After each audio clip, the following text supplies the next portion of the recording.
Pharma E race విషయంలో అసలు Congress party ఏమో అసలు క్యాబినెట్ అప్రూవల్ లేదు, ఇల్లీగల్గా పర్సనల్ ఇంటెన్షన్తోనే ఇది జరిపిరని చెప్పేసి వాళ్ళు చెప్తున్నారు. దీనిపై మాట్లాడడానికి మనతో పాటు రాకేష్ రెడ్డి గారు ఉన్నారు. నమస్తే అన్న, ఏమంటారన్న? పర్సనల్ ఇంటెన్షన్ తోటే క్యాబినెట్ అప్రూవల్ లేదు, ఆర్బీఐ అప్రూవల్ ఏం లేకుండా పర్సనల్ కోసమే ఈ అంతా దందా చేసిరని చెప్పేసి వాళ్ళు అంటున్నారు. ఏమంటారు మీరు? అవును, ఫార్ములా ఈరేస్ అనే ఈవెంట్ని పర్సనల్ బెనిఫిట్ కోసమే ప్రపంచ దేశాలతో పోటీపడి న్యూయార్కు, సియోలు, బీజింగు, మాస్కో ఇలాంటి నగరాలతో పోటీపడి ఎంతో శ్రమ కోర్చి ఈ దేశంలో ఉన్నటువంటి బాంబే లాంటి ప్లేసెస్తో కూడా పోటీపడి కేటీఆర్ గారు ఫార్ములా ఈరేస్ని హైదరాబాద్ తీసుకొచ్చారు. తన పర్సనల్ బెనిఫిట్ కోసమే హైదరాబాద్కు 700 కోట్ల రూపాయల బెనిఫిట్ చేశాడు. కొంచెమన్నా జ్ఞానం ఉండాలి మాట్లాడితే కాంగ్రెస్ పార్టీ వాళ్ళకు. మీకు చేయరాదు, చేస్తోనే మీద మీరు దుమ్మెత్తిపోయడం, బురద వెళ్ళడం, ఇదే కదా మీరు మొదటి నుంచి చేస్తున్నది, ఇదే కదా.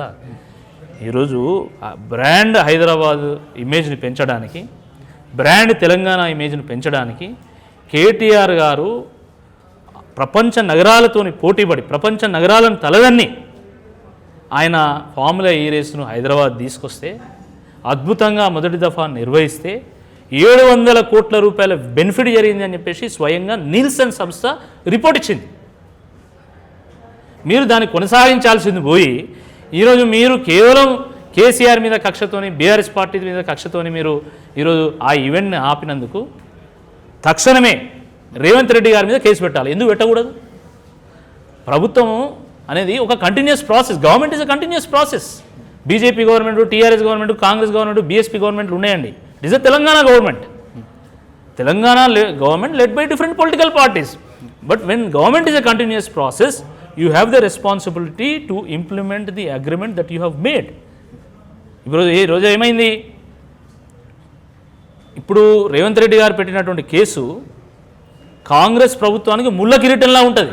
ఎందుకంటే మీరు కేసు పెట్టిండ్రు, మీరు పెడితే మళ్ళీ ఫార్ములా ఈరేస్ ఆర్గనైజర్స్ మీద వాళ్ళ మీద కూడా కేసు పెట్టాల్సి వస్తుంది. ఇప్పటికే ఫార్ములా ఈరేస్ వాళ్ళు మీరు ఒప్పందాన్ని మీరు సరిగా అమలు చేయలేదు కాబట్టి మాకు నష్టపరిహారం చెల్లించాలని చెప్పి ఇంటర్నేషనల్ కోర్టు తెలంగాణ ప్రభుత్వం మీద కేసు వేసింది. ప్రపంచ దేవశాల ముందు ఈరోజు నువ్వు నవ్వుల పాలు చేసినావు తెలంగాణను.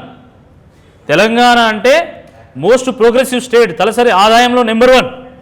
గూగుల్, మైక్రోసాఫ్ట్, యాహూ అలాంటి పెద్ద పెద్ద కంపెనీలకు ఈరోజు నిలవు హైదరాబాద్. అలాంటి బ్రాండ్ హైదరాబాద్ ఇమేజ్ను డౌన్ చేసినందుకు రేవంత్ రెడ్డి గారి మీద కేసు పెట్టాలి, దానికి సంబంధిత అధికారుల మీద కూడా కేసు పెట్టాలి. ఎందుకు పెట్టకూడదని నేను అడుగుతా ఉన్నా. నువ్వు నష్టం చేసి ఇంకా మళ్ళీ కేటీఆర్ గారి మీద కేసు పెడతావు. కేటీఆర్ మీద కేసు ఏమైతే పెడితే మీరు తెలంగాణ ఖ్యాతి పెంచేదానికి మీరు చేసిర్రు అనుకుందాం.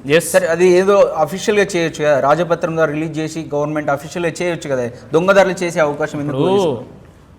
మినిస్టర్ లేదా చీఫ్ మినిస్టర్స్ వీళ్ళు అప్రూవల్ ఇస్తారు. దాన్ని ఆర్బీఐకి చెప్పి ట్రాన్స్ఫర్ చేయాలన్నా, డాలర్లో ట్రాన్స్ఫర్ చేయాలన్నా, పౌండ్స్లో ట్రాన్స్ఫర్ చేయాలా అనేది అది అధికారులు నిర్ణయించుకోవాలా. దానికి కేటీఆర్ గారితో ఏం సంబంధం నాకు అర్థం కాదు. అంటే అధికారులు తప్పు చేసిరంటారు ఇక్కడ? ప్రొసీజరల్ ల్యాప్సెస్ తప్పు కాదు, ఇక్కడ మిస్టేక్ ఎవరు చేయలే. ప్రొసీజరల్ ల్యాప్సెస్ ఉంటాయి, ప్రతిరోజు ప్రొసీజరల్ ల్యాప్స్ ఉంటుంది గవర్నమెంట్ ఆఫీసెస్లో. ప్రొసీజరల్ ల్యాప్స్ లేకుండా అసలు ప్రభుత్వం నడవదు. ఎందుకంటే కొన్ని తొందరపాట్లో అంటే ఇమీడియట్ నిర్ణయాలు ఎలక్షన్ల కోసము చేసిన ప్రయత్నం అంటారా? ఎలక్షన్లో ఇప్పుడు దాంతో ఎలక్షన్కి వచ్చే ఇబ్బంది ఏంది నాకు అర్థం కాదు. ఇప్పుడు రోజువారీగా ప్రభుత్వ ఎంప్లాయీస్కి శాలరీ ఇస్తుంది గవర్నమెంట్. అంటే కోడ్ ఉన్నప్పుడు శాలరీ ఇద్దా? ఇప్పుడు ఒక ఎంప్లాయీకి గవర్నమెంట్కి ఉండేది ఏంది? ఒప్పందమే కదా. నువ్వు నాకు పని చేయాలని నీకు శాలరీ ఇస్తా. ఇక్కడ కూడా ఒక ఒప్పందమే, గవర్నమెంట్కు ఆర్గనైజర్స్కి ఒప్పందం జరిగింది. అది కంటిన్యూస్ ప్రాసెస్. అది మొదటిసారి జరిగింది ఏం కదా, అంతకుముందు కూడా డబ్బులు ఇచ్చారు, ఇప్పుడు కూడా డబ్బులు ఇస్తున్నారు. దానికి ఎలక్షన్ కోడ్కి ఏం సంబంధం? అసలు తలతోకు ఉన్నది ఏమన్నా? ఒకవేళ ఎలక్షన్ కోడ్కి సంబంధం ఉంటే ఎలక్షన్ కమిషన్ ఆఫ్ ఇండియా మాట్లాడాలి. ఏసీబీకి ఏం సంబంధం? ఏసీబీకి ఎన్నికలకు సంబంధం ఉండదండి. దయచేసి తెలుసుకోవాలి కాంగ్రెస్ పార్టీ వాళ్ళు. అంటే ఉత్తమ్ కుమార్ రెడ్డి గారు, ఇంకా శ్రీధర్ బాబు వీళ్ళందరి పరిపాలన అనుభవం ఉంది. వాళ్ళ గతంలో కూడా మంత్రులు చేసినారు. ఈయన మంత్రి చేయలేదు కాబట్టి ఈయన ఇష్టం వచ్చినట్టు చేస్తూ ఉన్నాడు. వాళ్ళు కూడా ఈయన అబాస్పాలు కావాలి, ఈ రేవంత్ రెడ్డి గారి ప్రభుత్వం కూలాలి, ఈయన ముఖ్యమంత్రి దిగిపోతే మీ ముఖ్యమంత్రి అవుతామని చెప్పేసి వాళ్ళ ఆశతో ఎదురు చూస్తున్నారు. కానీ ఈయన వాస్తవం చెప్తలేదు. అంటే వాళ్ళు అంటున్నదంటే మూడోసారి కూడా మేమే అధికారంలోకి వస్తాం, ఏదైనా తప్పులు ఉంటే మనం సరిదిద్దుకోవచ్చు అని చెప్పేసి తొందరపాటులో ఎలక్షన్ల కోసం చేసిన డ్రామా అని చెప్పేసి అంటారు. ఖచ్చితంగా మళ్ళీ అధికారంలోకి వస్తుందని చెప్పి బీఆర్ఎస్ పార్టీ భావించింది. ఖచ్చితంగా అధికారంలోకి వస్తాము, మళ్ళీ ఫార్ములా ఈ రేసు నిర్వహిస్తామనే నమ్మకంతోనే వాళ్ళు ట్రాన్స్ఫర్ చేసిండు. కానీ ఇట్లా కాంగ్రెస్ ప్రభుత్వం వస్తుంది, ఇట్లా దీన్ని బంద్ చేస్తుంది, మొత్తం ఈ రాష్ట్రాన్ని అబాస్ పాలు చేస్తుంది అని ఎవరు భావించలేదు. భావించలేదు. దీనిపైన మీరు అంటే ఏమంటే ఇప్పుడు మీకు 6 తారీఖు రోజు ఏసీబీ విచారణ పిలిచింది, 7 తారీఖు రోజు ఈడీకి వస్తుంది, అంటే ఈ రోజు ఈడీ కూడా ఎంటర్ అయ్యింది. దీనిపైన ఎలాంటి సమాధానం ఇచ్చే కక్షనే లక్ష్యంగా చేసుకొని కాంగ్రెస్ ప్రభుత్వం పనిచేస్తుందని చెప్పి ఈరోజు ఇప్పటికే ప్రజలందరూ కూడా భావిస్తున్నారు. మీరు పెట్టినటువంటి కేసులో అసలు పసలేదు, దాంట్లో అది కోర్టులో నిలబడది, గవర్నమెంట్ నుంచి డైరెక్ట్ ఆర్గనైజర్స్కి ట్రాన్స్ఫర్ అయినప్పుడు దాంట్లో కరప్షన్ ఎక్కడ ఉంటుంది. కాబట్టి న్యాయపరమైనటువంటి పోరాటం చేస్తే గైడ్లైన్స్ అనేది ఉద్యమ పార్టీ, ఇది ఉద్యమాలతోని ఎదిగినటువంటి పార్టీ, ఉద్యమమే ఉగ్గుపాలుగా చేసుకున్నటువంటి ఎదిగినటువంటి ఒక పార్టీ బీఆర్ఎస్ పార్టీ. కాబట్టి ఈ లాఠీలకు, తూటాలకు, మీ పోలీస్ పహార్లకు, మీ కంచెలకు, వీటికి ఎవ్వడు భయపట్టుడు లేడు. అంటే చట్టాలు చేసేది మీరే, వాటిని ఉల్లంఘించేది కూడా మీరేనా అని చెప్పేసి ప్రశ్న వస్తుంది. ఇక్కడ ఏదో ఒక గైడ్లైన్స్ పెట్టడం, ఆర్బీఐ గైడ్లైన్స్ కావచ్చు, ఒక జరగాలంటే ప్రొసీజరల్ ల్యాబ్స్ వేరు, క్రిమినాలిటీ వేరు. ఇక్కడ క్రిమినాలిటీ లేదు కాబట్టి మీరు క్రిమినల్ కేసు ఎందుకు పెడుతున్నారో మేము ప్రశ్నిస్తాం. ప్రొసీజర్ ల్యాబ్స్ ఉంటే పెట్టండి, మీరు ప్రొసీజరల్ ల్యాబ్స్ ఉంటాయి, ఇందులో ప్రొసీజరల్ ల్యాబ్స్ ఉంది అని చెప్పేసి దానికి సంబంధించి ఏ శాఖ విచారణ చేస్తూ చేయాలి. ఏసీబీకి ఏం సంబంధం అంటున్నాం, అక్కడ కరప్షన్ లేదు కదా, దాని విషయంలో మేము ప్రశ్నిస్తాం. అంటే వాళ్ళు ఆర్బీఐ గైడ్లైన్స్ ప్రధానంగా మీరు పాటించలేదంటారు. సరే, అది కోర్టు తెలుస్తుంది కదా. ఇప్పుడు కేసు పెట్టిండ్రు, ఖచ్చితంగా కోర్టులో విచారణ జరుగుతుంది. కోర్టుకు మేము సమాధానం చెప్తాం, కోర్టుకు తప్పకుండా సమాధానం చెప్తాం, విచారణ ఎదుర్కొంటాం, న్యాయ పోరాటం చేస్తాం. రైతు బంధు విషయంలో వాళ్ళు గతంలో మీరు గుట్టలకు, చెలకలకు మొత్తం పంట లేని చోట మీరు రైతు బంధు ఇచ్చారు. మేము దాన్ని చట్టబద్ధంగా చేసి కరెక్ట్ ఎవరైతే పండిస్తున్నారో లేకపోతే ఎవరికి రావాలో వాళ్ళకి లబ్ధి చే విధంగా మేము డిక్లరేషన్ తీసుకుంటున్నామని చెప్పేసి వాళ్ళు అంటున్నారు. మీరేమంటారు? ఈ దేశంలో వ్యవసాయం కుంటుపడడానికి కారణం ప్రధాన ముద్దాయి కాంగ్రెస్ పార్టీ. 70 ఏళ్ళ భారతదేశంలో 50 ఏళ్ళు పరిపాలన ఎలగబెట్టింది మీరే, దాంట్లో రైతుల ఆత్మహత్యలకు కారణమైంది మీరే, వ్యవసాయం మొత్తం కుంగి కృషించిపోవడానికి కారణం మీరే. ఈ దేశంలో రాహుల్ గాంధీ గారి నాయన, వాళ్ళ తాత, వాళ్ళ నాయనమ్మ అందరూ నినాదాలు ఇచ్చినటువంటి వాళ్ళే. జై జవాన్, జై కిసాన్, రైతే రాజు, రైతుదే రాజ్యం, చాలా ఇచ్చిండ్రు. కానీ ఒక్క విధానం కూడా మీరు తీసుకురాలి. కానీ దేశ చరిత్రలో నిజంగా వ్యవసాయాన్ని గట్టెక్కించడానికి, రైతుకు మేలు చేయడానికి ఈరోజు నిజంగా సబ్స్టాన్షియల్గా ఎవరైనా ఏమైనా చేసిండు అంటే అది కేవలం కేసీఆర్ గారు మాత్రమే. రైతు బంధు తీసుకొచ్చిండు కాబట్టి, సాగునీరు తీసుకొచ్చిండు కాబట్టి, 24 గంటల కరెంటు ఇచ్చిండు కాబట్టి 60 లక్షల మెట్రిక్ టన్నులు పండించేటువంటి తెలంగాణ ఈరోజు 2 కోట్ల మెట్రిక్ టన్నుల ధాన్యం పండిస్తున్నది. సాగు విస్తీర్ణం పెరిగింది, రైతుల ఆదాయం పెరిగింది. ఈరోజు రైతులు దసరాకు, దీపావళికి వెళ్ళి బొడ్రాయి పండుగలకు ఈరోజు ₹1000 ఖర్చు పెడుతున్నారు. దానికి కారణం కేసీఆర్ గారి విధానాలు కదా. కాబట్టి మీరు దాన్ని కొనసాగించాల్సింది పోయి మీరు దాన్ని ఆపేటువంటి ప్రయత్నం చేస్తూ ఉన్నారు. ఇది చాలా దుర్మార్గం. రాజశేఖర రెడ్డి గారి పథకాలను కేసీఆర్ గారు కొనసాగించారు, చంద్రబాబు నాయుడు గారి పథకాలను వైఎస్ రాజశేఖర రెడ్డి గారు కొనసాగించారు. కానీ కేసీఆర్ గారి పథకాలకు తూట్లు పడవడానికి ఈరోజు కాంగ్రెస్ పార్టీ శతవిధాల ప్రయత్నం చేస్తే ఇది మంచిది కాదు. మీరు ప్రభుత్వం రాగానే మీరు చేసింది ఏంది, అసెంబ్లీలో చర్చ పెట్టి ఏదో ప్రజాస్వామ్యం మొత్తం రైతులు దుర్వినియోగం చేస్తున్నారు, దగా చేస్తున్నారు, దోపిడీ చేస్తున్నారు అనే విధంగా మీరు చర్చ పెట్టి రైతును అవమానించి ఇప్పుడు ఏం చేస్తున్నారు, మీరు ఇప్పుడు సెల్ఫ్ డిక్లరేషన్ ఇవ్వాలి, మాకు ఇన్ని ఎకరాలు మేము పంట పండిస్తున్నాం, దాంట్లో ఇన్ని ఎకరాలు ఒక పంట, ఇన్ని ఎకరాలు 2 పంటలను మీరు రాసి ఇవ్వాలంటున్నాం. రైతు ఆశాజీవి అండి. రైతు తన పొలంలో ప్రతి ఎకరంలో కూడా 2 పంటలు పండించాలనుకుంటాడు. బండలు ఉన్నటువంటి దాన్ని కూడా సాఫ్ చేసి ఆయన సాగు చేయాలనుకుంటాడు. కాబట్టి మీరు ఒక డ్రాయింగ్ అంటే రైతు ఆశతో నేను 5 ఎకరాలని 5 ఎకరాలని 2 పంటలు అంటాడు.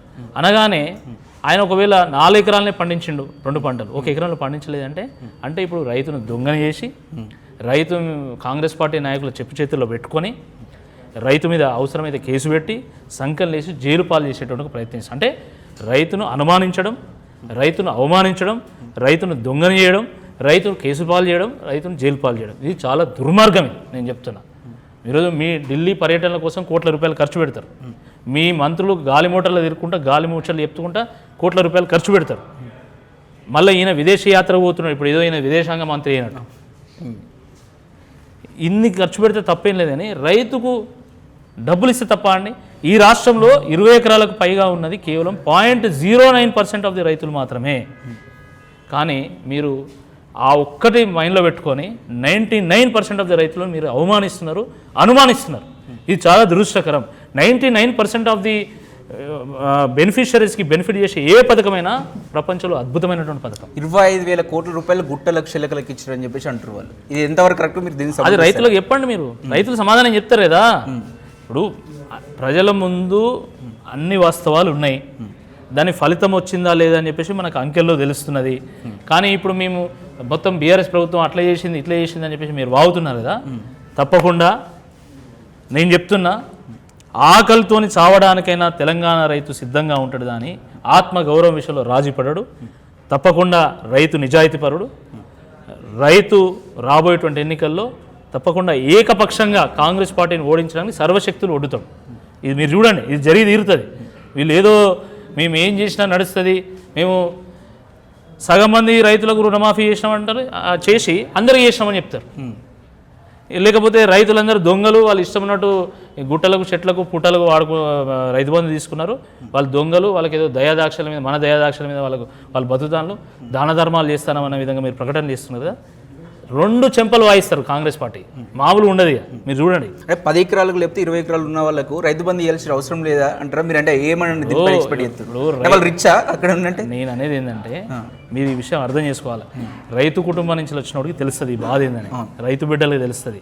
రేవంత్ రెడ్డి గారు ఆయనకు భూమికి ఉన్నటువంటి సంబంధం రియల్ ఎస్టేట్ సంబంధం, డబ్బు బంధం అది. కానీ మాకు భూమికి ఉండేటువంటి బంధము పేగు బంధం, అది మాకు తెలుస్తుంది వాస్తవం ఏందని చెప్పి. అర్థమైందా? ఎకరం ఉన్నోడు నష్టపోతున్నాడు, 2 ఎకరాలనోడు నష్టపోతున్నాడు, 10 ఎకరాలనోడు నష్టపోతున్నాడు. ఎకరం ఉన్నోడికి 5,000 లాస్ వస్తే 10 ఎకరాల నుండి 50,000 లాస్ వస్తుంది, 20 ఎకరాల నుండి ₹1,00,000 లాస్ వస్తుంది. ఈ విషయం అర్థం చేసుకోలేనటువంటి కాంగ్రెస్ పార్టీ నాయకులు ఇష్టం వచ్చినట్టుగా మాట్లాడతాం. ఎవడో రైతుకు ఎల్లేకు మల్లయ్యకు మేలు చేయాలని కాదు, వ్యవసాయాన్ని గట్టెక్కించాలా, వ్యవసాయం ఒక లాభదాయకమైనటువంటి ఒక ప్రొఫెషన్గా మార్చాలా.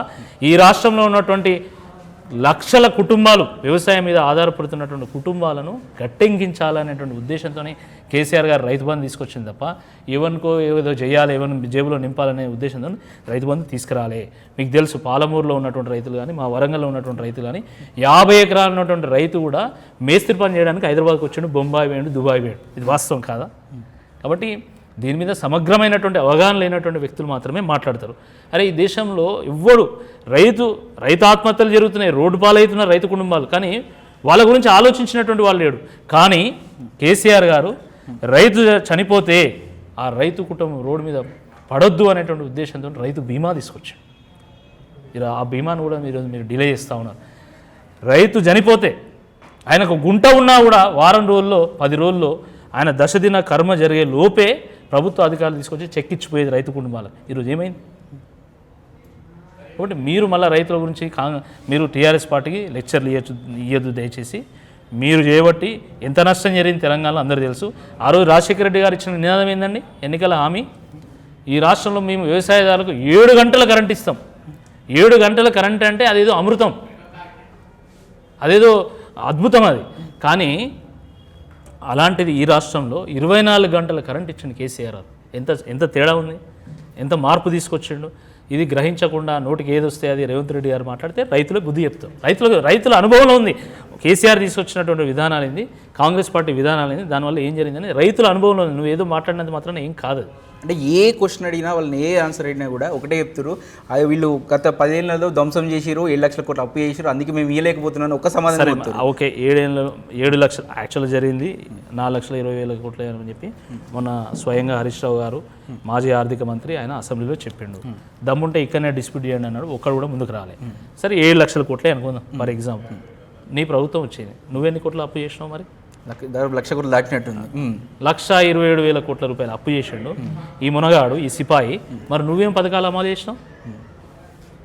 నువ్వు రైతు బంధు ఇవ్వకపోతే, రుణమాఫీ చక్కగా చేయకపోతే మరి నువ్వు చేసింది ఏంది? నువ్వేం పొడిచినావు మరి ఇప్పటివరకు? వాళ్ళంటే సరే బీఆర్ఎస్ ప్రభుత్వము 7 లక్షల కోట్లు అప్పు చేసింది, ఏం చేయలే అనుకుందాం ఫర్ ఎగ్జాంపుల్, అట్నే అనుకుందాం. మరి నువ్వు పెద్ద సిపాయి కదా, మరి నువ్వేం చేసినావు? మరి నువ్వు 1,27,000 కోట్ల రూపాయలు అప్పు చేసి ఫీజు రింబర్స్మెంట్ ఇవ్వకపోతేవి, స్కాలర్షిప్ ఇవ్వకపోతే, రైతు బంధు ఇవ్వకపోతేవి, రుణమాఫీ చేయకపోతేవి, కాంట్రాక్ట్ ఉద్యోగులకు సరిగ్గా జీతాలు ఇవ్వకపోతే, గ్రామ పంచాయతీ సిబ్బందికి ఇప్పటివరకు 8 నెలల నుంచి జీతాలు లేవు, దవాఖానాల్లో మందులు లేవు, బళ్ళల్లో చాక్ పీసులు లేవు, గురుకులాల్లో పిల్లలు చచ్చిపోతున్నారు. నీ సమాధానం ఏంది? కాబట్టి ఇట్లా ఒకవేళ మా వైపు చూపెడితే 4 ఏళ్ళు నీ వైపు చూపెడుతుంది రేవంత్ రెడ్డి గారు, గుర్తుపెట్టుకోండి. దయచేసి బంద్ చేయండి. మీరు ఇప్పుడు అధికారంలోకి వచ్చిన ప్రతిపక్ష నాయకుడు రూల్ అయిపోయింది, అప్పుడు ఏది పడితే అది మాట్లాడినాం. కానీ ఇప్పుడు కూడా నేను గుడ్లు వీకి గోళీలు ఆడతా, నేను పండబెట్టి దొక్కుతా, నేను లావులలో తొండలు తొడిగిస్తా, ఈ భాష మంచిది కాదు. ఇప్పుడు పరిపాలన మీద దృష్టి పెట్టాలా. ఈ రాష్ట్రంలో రియల్ ఎస్టేట్ కుదేలైపోయింది, కన్స్ట్రక్షన్ ఆగమైపోయింది, టెక్స్టైల్ ఇండస్ట్రీ, హోటల్ ఇండస్ట్రీ ఈరోజు మొత్తం మూతపడేటువంటి ఒక పరిస్థితి నిర్మాణమైంది. ప్రజల చేతుల్లో డబ్బులు లేవు, ప్రభుత్వం చేతుల్లో డబ్బులు లేవు. ₹1 కాంట్రాక్టర్ రిలీజ్ చేస్తారు, ₹1 ఫీజు రీయింబర్స్మెంట్ కానీ స్కాలర్షిప్ కానీ ఏది రిలీజ్ చేస్తారు. మొత్తం స్టక్ అయిపోయింది ఎకానమీ. కాబట్టి ఈ కక్షపూరితమైనటువంటి రాజకీయాలు బంద్ చేసి దయచేసి పరిపాలన మీద దృష్టి పెట్టాల్సిందే ఈ సందర్భంగా మేము కాంగ్రెస్ పార్టీని కోరుతున్నాం. ఇది రాకేష్ రెడ్డి గారు చెప్తూ ఉన్నారు. ఏదైతే ఈ రేస్ విషయంలో ఏ చట్ట ప్రకారం ఎలాంటి చర్యలకు ఉన్నా మేము తీసుకోవడానికి రెడీగా ఉన్నాం, కాకపోతే లీగల్గా ఎలాంటి దానిపైన ఫైట్ చేయాలో మేము ఫైట్ చేస్తామని మనతో పాటు చెప్తున్నారు. కెమెరామెన్ గణేష్తో అక్షిత్, హైదరాబాద్.